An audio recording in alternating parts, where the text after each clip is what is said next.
Today's video is going to be a little different. In the next video, I'll be looking at the question of why interest exists. It's a complicated question that has confounded economists since ancient times. There are a variety of rationales offered for the existence of interest, and Silvio Gesell offered an explanation that's logical and compelling. But before delving into that, we need to dispel some irrational habits of thought related to this subject. For example, one common explanation for the existence of interest is that it's a reward for delayed gratification. But is that notion consistent with the laws of nature? Is it consistent with common sense? If a squirrel abstains from consuming nuts and stores them for winter, does the quantity of nuts increase as a result of postponing consumption? Obviously not. If anything, the reverse happens. So why do we take it as self-evident that people should be rewarded for delaying consumption? Is a meal today more valuable or more necessary than a meal next week or next month? Let's ask the question another way. If someone were to offer you two choices, you could either receive 52 gallons of milk today, or you could receive a gallon of milk every week for the next year. Which would you choose? And if you would choose the latter, doesn't that seem to indicate the exact opposite of the notion that delayed gratification deserves to be rewarded? So to prepare the ground for a rational examination of the phenomenon of interest, Gesell presented a variation on the classic story of Robinson Crusoe, which aims to dismantle some erroneous ideas about interest. So I'm going to simply read that section from Gesell's book. I'll put a link in the description for anyone who wants to read it for themselves. So here's the story of Robinson Crusoe as told by Silvio Gesell. To introduce the theory of interest here expounded, and to facilitate the removal of old prejudices which are nowhere stronger than in connection with the subject of interest, I shall begin with a story of Robinson Crusoe. Robinson Crusoe, as is well known, built his house, from motives of health, on the south side of the mountain, whereas his crops grew on the damp but fruitful northern slopes. He was therefore obliged to carry his harvests over the mountain. To eliminate this labor, he decided to construct a canal around the mountain. The time required for this enterprise, which, to avoid silting, would have to be continued without interruption, he estimated at 3 years. He had, therefore, to lay in provisions for 3 years. He slaughtered some pigs and cured their flesh with salt. He filled a deep trench with wheat, covering it carefully with earth.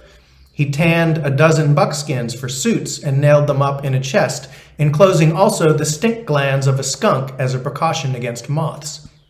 In short, he provided amply and, as he thought, wisely for the coming 3 years. As he sat calculating for the last time whether his capital was sufficient for the projected undertaking, he was startled by the approach of a stranger, obviously the survivor of a shipwreck. "Hello, Crusoe," shouted the stranger as he approached. "My ship has gone down, but I like your island and intend to settle here. Will you help me with some provisions until I have brought into a field into cultivation and harvested my first crops?" At these words, Crusoe's thoughts flew from his provisions to the possibility of interest and the attractions of life as a gentleman of independent means. He hastened to answer yes. "That's splendid," replied the stranger, "but I must say at once that I shall pay no interest. I would prefer to keep myself alive by hunting and fishing, for my religion forbids me to pay or to receive interest." Crusoe: "An admirable religion. But from what motive do you expect me to advance you provisions from my stores if you pay no interest?" Stranger: "From pure egoism, my dear fellow, from your self-interest rightly understood, because you gain, and gain enormously." Crusoe: "That, stranger, you have to prove. I confess that I can see no advantage in lending you my provisions free of interest." Stranger: "I shall prove it in black and white, and if you can follow my proof, you will agree to a loan without interest and thank me into the bargain." "I need, first of all, clothes, for, as you can see, I'm naked. Have you a supply of clothes?" Crusoe: "That chest is packed with buckskin suits." Stranger: "My dear Crusoe, I had more respect for your intelligence. Just fancy nailing up clothes for 3 years in a chest. Buckskins, the favorite diet of moths. And buckskins must be kept aired and rubbed with grease, otherwise they become hard and brittle." Crusoe: "That's true, but I have no choice in the matter. There would be no safer in my clothes cupboard, less safe indeed, for it's infested by rats and mice as well as by moths." Stranger: The mice will get them in any case. Look how they've already started to gnaw their way in. Crusoe, confound the brutes. I'm helpless against them. Stranger, what? A human being helpless against mice? I will show you how to protect yourself against rats and mice and moths, against thieves and brittleness, dust and mildew. Lend me these clothes for 1, 2, 3 years, and I agree to make you new clothes as soon as you require them. You will receive as many suits as you've lent me, and the new suits will be far superior to those you would have taken from this chest. Nor will you regret the absence of the particular perfume you've employed. Do you agree? Crusoe, yes, stranger, I agree to lend you the chest of clothes. I see that, in this case, the loan, even without interest, is to my advantage. Stranger, now show me your wheat. I need some for bread and seed. Crusoe, it's buried in this mound. Stranger, wheat buried for 3 years? What about mildew and beetles? Crusoe, I've thought of them and considered every other possibility, but this is the best I can do. Stranger, just bend down a moment. Observe this beetle crawling on the surface of the mound. Note the garbage and the spreading patch of mildew. It's high time to take out and air the wheat. Crusoe, this capital will be my ruin. If only I could find some method of protecting myself against the 1,000 destructive forces of nature. Stranger, let me tell you, Crusoe, how we manage at home. We build a dry and airy shed and shake out the wheat on the boarded floor. Every 3 weeks, the whole mass is turned over with wooden shovels. We also keep a number of cats. We set mouse traps and insure against fire. In this way, we keep the annual depreciation down to 10%. Crusoe, but the labor and expense. Stranger, exactly. You shrink from the labor and expense. In that case, you have another course. Lend me your wheat, and I shall replace it, pound for pound, sack for sack, with fresh wheat from my harvest. You thus save the labor of building a shed and turning over the wheat. You need feed no cats, you avoid the loss of weight, and instead of moldy rubbish, you'll have fresh, nutritious wheat. Crusoe, with all my heart, I accept your proposal. Stranger, that is, you'll lend me your wheat free of interest? Crusoe, certainly, without interest and with my best thanks. Stranger, but I can only use part of the wheat. I don't need it all. Crusoe, suppose I give you the whole store with the understanding that for every 10 sacks lent, you'll give me back 9 sacks. Stranger, I must decline your offer, for it would mean interest. Not indeed positive, but negative interest. The receiver, not the giver of the loan, would be a capitalist, and my religion does not permit usury. Even negative interest is forbidden. I propose, therefore, the following agreement. Entrust me with the supervision of your wheat, the construction of the shed, and whatever else is necessary. In return, you can pay me annually from every 10 sacks, 2 sacks as wages. Crusoe, it makes no difference to me whether your service comes under the heading of usury or of labor. The agreement is, then, that I give you 10 sacks and that you give me back 8 sacks.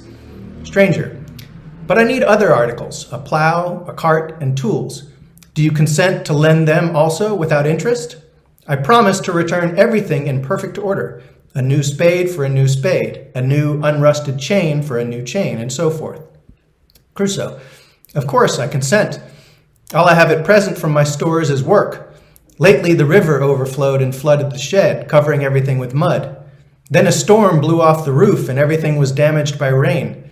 Now we have a drought and the wind is blowing in sand and dust. Rust, decay, breakage, drought, light, darkness, dry rot, ants keep up a never-ending attack. We can congratulate ourselves here upon having at least no thieves and incendiaries. I'm delighted that by means of a loan I can now store my belongings without expense, labor, loss, or vexation until I need them later.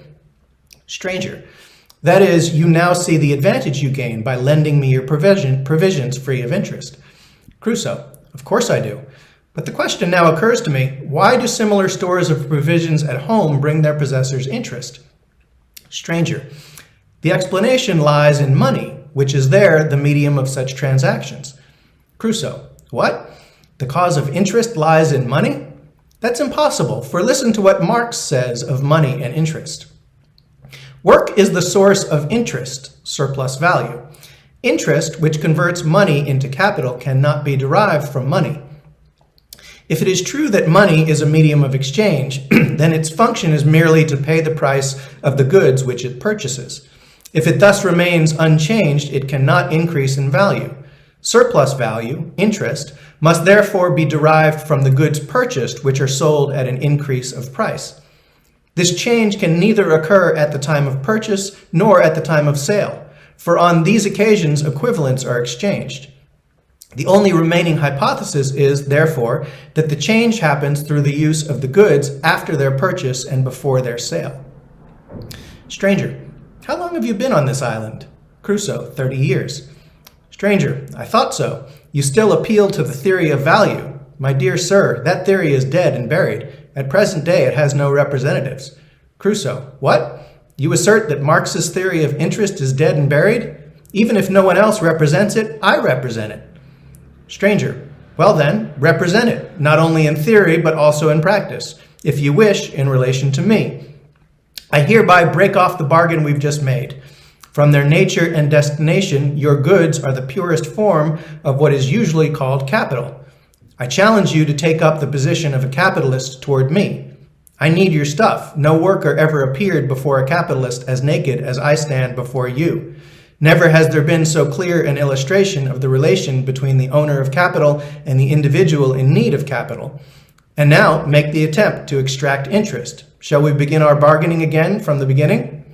Crusoe: Surrender. Rats, moths, and rust have broken my power as a capitalist. But tell me, what is your explanation of interest? Stranger: The answer is simple enough. If there were a monetary system on this island, and I, as a shipwrecked traveler, needed a loan, I would have to apply to a moneylender for money to buy things which you have just lent me without interest. But a moneylender has not to worry about rats, moths, rust, and roof repairing. So I could not have taken up the position toward him that I have taken up toward you. The loss inseparable from the ownership of goods is borne not by moneylenders, but by those who have to store the goods. The moneylender is free from such cares and is unmoved by the ingenious arguments which found the joints in your armor. You did not nail up your chest of buckskins when I refused to pay interest. The nature of your capital made you willing to continue the negotiations.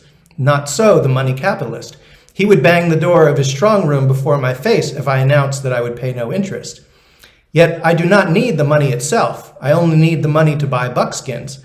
The buckskins you give me without interest. But upon the money to buy buckskins, I must pay interest. Crusoe: Then the cause of interest is to be sought in money, and Marx is wrong? Stranger: Of course Marx is wrong. He underestimated the importance of money, the nervous system of economic life.